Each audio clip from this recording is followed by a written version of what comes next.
Coming up on Mountain News this morning, a man accused of shooting his mom and grandmother is saying there are always two sides to a story.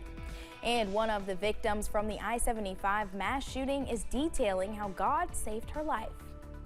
Dedicated to Eastern and Southern Kentucky, this is WYMT Mountain News This Morning. Good morning, I'm Madison Carmouche. We're at that 6:30 mark this Tuesday morning, and today is September 24th. Let's send it over to meteorologist Mace Michael on this first alert weather day. Madison, no weather problems, at least of widespread issue this morning. Locally dense fog in spots. It's storms for later today is why we have the first alert weather day, and also tomorrow heavy rainfall. Mid-60s now with no visibility problems here on the camera in Moorhead, but when you look at the hazard camera, yeah, the visibility is down. 63 degrees right now with visibility around a mile in Hazard, but near zero in Jonesville and Jacksboro. Pikeville also seeing visibility down around zero, so pockets of locally dense fog this morning. 65 to 70 for most of the temps, Hazard at 63, Clintwood at 62. It's dry over the region. Had some storms earlier on. You'll see them here kind of cruise from Norton and the Tri-Cities, but numerous storms back to our west, Lexington, Louisville, Cincinnati to near Paducah. That line of storms and more will develop throughout the day today. Wind and hail are concerned why we have a first alert weather day. The areas in yellow under a level 2 severe weather risk. Tomorrow, it's a flood concern. I'll spell all that coming up in just a little bit in the full forecast. Through the day today, 60s and foggy this morning, 80s with storms for later on. Madison. All right, Mace, thank you. Yesterday, a federal judge in Florida ordered the suspect in an apparent assassination attempt on former President Donald Trump to remain in custody until his trial. Ryan Wesley Ruth was arrested earlier this month after he fled Trump International Golf Course in West Palm Beach. In a new Justice Department court filing, the FBI said a fingerprint found on a piece of tape attached to the rifle recovered from the golf course preliminary matches Ruth. He identified a threat, an individual with a long gun, and he made swift decisions and took a swift action to be able to mitigate that. No shot was fired at the former president. The suspect is currently facing 2 federal firearm offenses, but prosecutors indicated they will ask a grand jury to seek a charge of attempted assassination of a political figure. A Southern Kentucky man accused of trying to kill his mother and grandmother is claiming police arrested the wrong man. Chase Jackson is in the Wayne County Jail after a shooting that left his 50-year-old mother and 94-year-old grandmother fighting for their lives. Jackson tells us from jail he's innocent. WYMT's Phil Pendleton has more about what he is saying. I need help. A woman saying that her son had just shot her in the head and arm was still able to call 911. My grandmother got shot. Someone got shot? We both got shot, baby. You got shot? Police say Chase Jackson shot his mother and 94-year-old grandmother, then took off down Kentucky 90 where he was found and arrested. But from jail, Jackson says he jumped out of a window when he heard someone else doing the shooting. I get right back in my room, door flies pops right back open. Next thing I know, I'm hearing pow, pow. Hear that again. Jackson was arrested and charged with attempted murder and assault, but he claims that he's not the shooter. Like, keep in mind that me and my mother, the one that had called and said that I shot her or whatever, we had gotten into an argument or whatever. Now, relatives tell me that all of this stemmed from an argument over the use of a car that Jackson wanted to use, one of the cars owned by either his mother or grandmother. They say that he did not jump out of a window. They say that he used the window that was open to get into the home. And they also say that his mother and grandmother have stood by his side, helping him numerous times, especially when he's gotten in trouble with the law. I hop in a police cruiser. 3 years ago, Jackson stole a police car and he was chased from Monticello to Lexington. Yeah, I'm talking about I had like 15 cop cars, 7 state troopers, 3 choppers on me. Yeah, it was crazy. He pleaded guilty and was sentenced to 5 years, but was released for time served. In Wayne County, Phil Pendleton, WYMT Mountain News. Both Audrey Jackson and Savannah Brock are at UK Hospital in critical condition. We continue to follow updates on last week's shooting that resulted in the death of Letcher County District Court Judge Kevin Mullins and the arrest of Sheriff Mickey Steins. Yesterday, Kentucky Attorney General Russell Coleman announced that Sheriff Steins will appear virtually for his arraignment at 11 tomorrow morning, with a Carter County District Judge presiding. Both Coleman and the Commonwealth's Attorney Jackie Steele are handling the prosecution.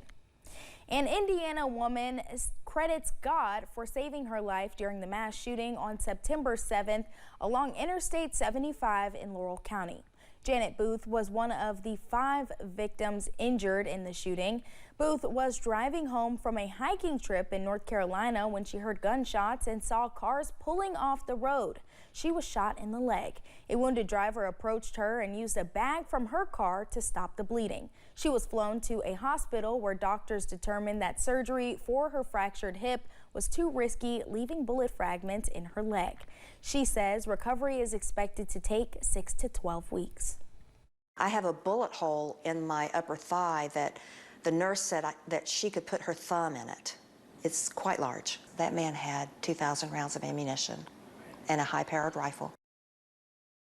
Last week, Kentucky State Police confirmed a body found in Laurel County is that of suspected I-75 shooter Joseph Couch. The state's chief medical examiner says the body was positively identified through DNA extracted from the bone.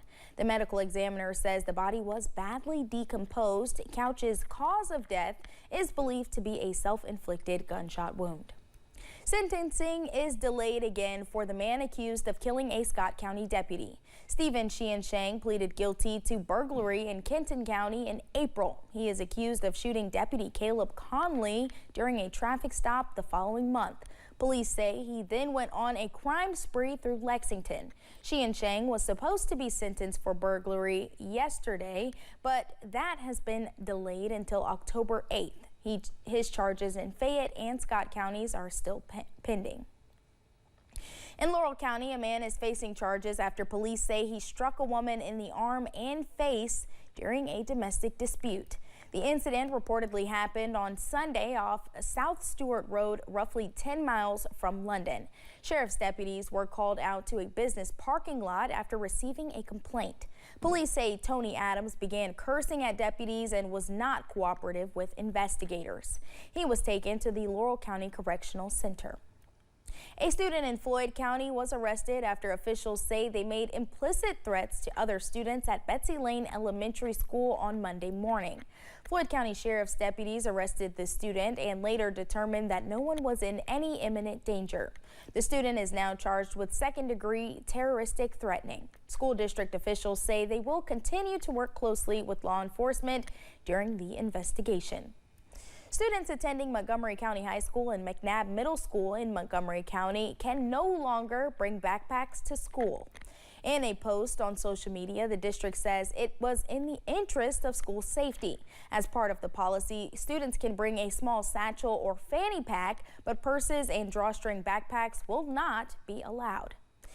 Now that fall is officially here, police are preparing drivers for an increase in deer activity during the next few months. The National Highway Traffic Safety Administration reports more than 3,000 deer-related crashes in Kentucky last year. Richmond Police Chief Rodney Richardson urges drivers to stay vigilant, especially at dusk and dawn, and to always wear your seatbelts. A lot of these areas where these collisions occur, the state will post deer crossing signs. So if you see one of those, I would probably slow down to at least a speed where you could stop very quickly if needed. Officials expect increased deer activity through January during their mating season.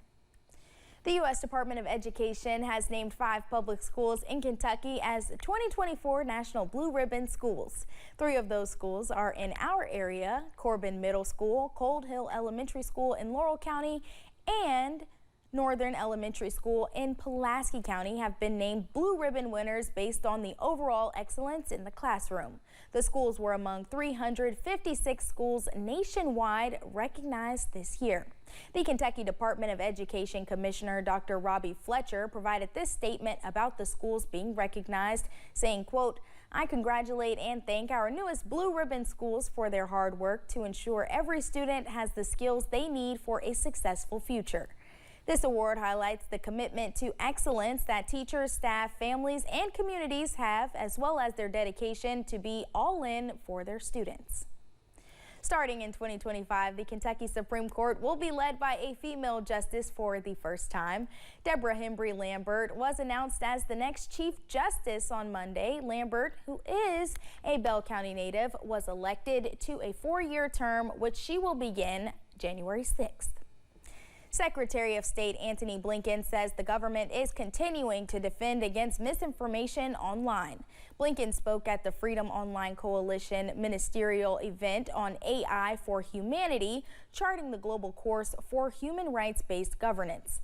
The Secretary of State says officials are defending democracy more and more on the internet.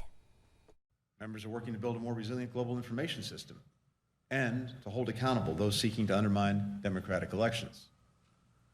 Critically, we're shaping the frameworks and the rules for the responsible development and use of artificial intelligence, technology that perhaps more than any other will affect the future of freedoms online and offline.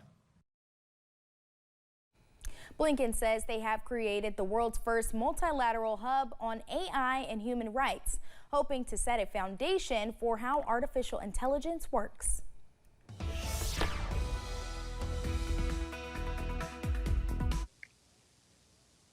Some foggy patches this morning, but looking good here at the airport in London. In Corbin, it's 66 degrees and dry, but foggy here in Hazard for sure. 63 with the lower visibility, down to around a half mile and a mile.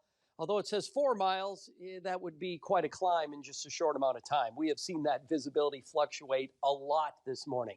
Look at Jonesville and Jacksboro, near zero visibility, and Pikeville's right around 3/4 of a mile. So locally dense fog, yes, we have it once again this morning. Warm summer feeling morning, 60s to around 70 degrees for our temperatures. A couple of showers popped up earlier on near the Tri-Cities. They have rolled well to the east now, off over towards Bluefield, cruising along I-81. But notice there's more storms towards Cincinnati, Lexington, Louisville, back all the way to near Paducah. These storms will develop on and off throughout the day today. It is a first alert weather day for strong winds and hail on those storms later on. A level 2 severe weather risk for the sections in yellow and pockets of heavy rain for tomorrow. 60s and foggy areas now will pop up into the 80s for later on, Madison. Thanks, Mason. Thank you for joining us. The time is now 6:43. Still to come on Mountain News this morning. There is a new alternative to viewing the Oval Office for those of us who want to visit the White House.